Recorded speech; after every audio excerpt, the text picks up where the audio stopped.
what was your social message you were expressing those days? What was your message? Well, maybe like what Stay High wrote. His alternate name was Voice of the Ghetto. It wasn't from a ghetto, but I wanted my voice heard. We felt anonymous.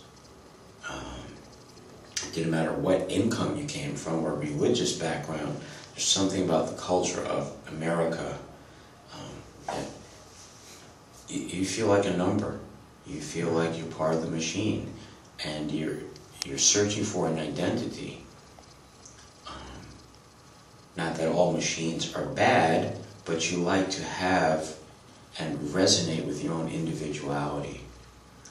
And that, I think, as citizens of that harsh era, especially at the end of the 60s, I bet we felt as a culture very dehumanized. You know, what did they have? The Summer of Love, 1967, and then in 1968, you know, Martin Luther King is assassinated, Robert Kennedy is assassinated, we've witnessed the assassinations of Malcolm X, we've witnessed the assassination of John F. Kennedy. The country was in a very bad war in Vietnam, so yeah, you wanted to be recognized for your humanity. You know, there had been hope in America in the 60s, and then by 1970, all that hope had been extinguished. I think that's when the graffiti really began to take off. There were a lot of older guys like Stay High and Miko. If you listen to their stories, in 1970, these guys were either 16 or 18 years old already. Most of the kids who do graffiti start at 10 years old. So here, these gentlemen were already young adults, so they're a lot wiser. They know how to speak out. Say, Miko, he did a lot of socio-political messages on the trains, you know, whatever, Free Puerto Rico or Latin American type flags and things like that. And that was his identity. That's how he was feeling. When I really began, by the time I was 12, I could finally reach the train. It was still a childhood thing, and I just wanted my name to be seen. And I did it for me also. I wanted to see my name. I knew that you would probably see it, and as a little kid, you know, you feel that's hip. It was more important that I saw it. Maybe guys like Miko and the Stay Highs and the other guys, they really want to be seen by their peers. You know, I didn't do that much graph until about 1975, 76, when I really got rolling, and the other guys showed me how to do it.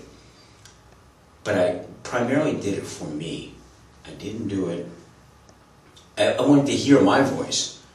If you heard it also, but maybe I felt that I was stifled. Whether it was at home with the parents or the school system I had been involved with, I didn't feel like an individual.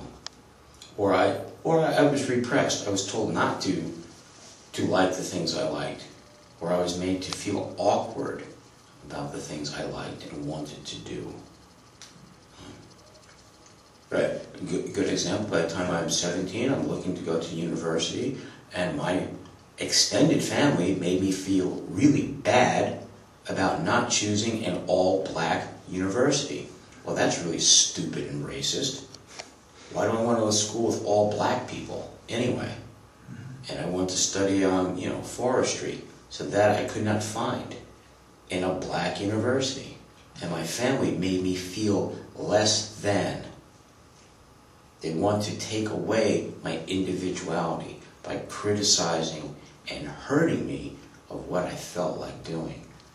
Then you do graffiti or you lash out. Some people do crime or protest, whatever. My protest was, whoa, I'm going to express my individuality more. And I tried to go to a university for forestry. Okay, that didn't work out. Changed my mind, but I've always been pushing for my individuality. And that's part of, I don't know whether it's part of your culture, I'm not critical of other people's cultures, but if my family is holding me back, the American culture is holding me back from what I want to be, I have no use for it. I have no use for my extended family either. How has that feeling developed over the years for you as a person?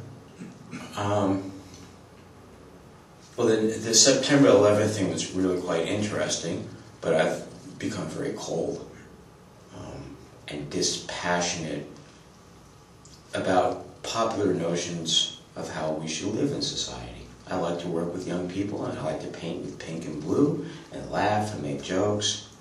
But a lot of the structures within society I disagree with, so I either ignore them or I stay away from those living patterns.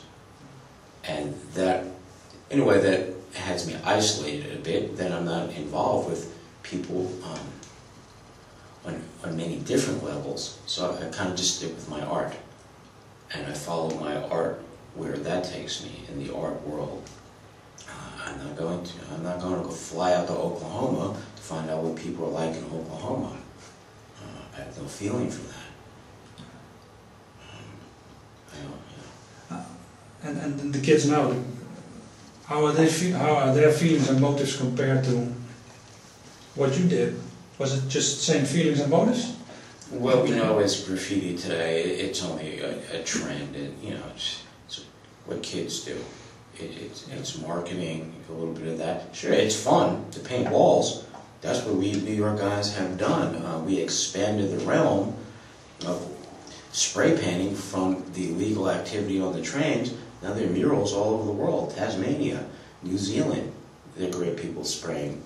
So that's a manner of freedom of expression, and that's our job has been done. The pioneers, we gave you folks that opportunity. Now, whether you're taking the streets illegally or you're asking for permission to do your skillful mural, fine. Now your voice can be heard. So for us, the pioneers, is a lot more difficult in the environment of New York.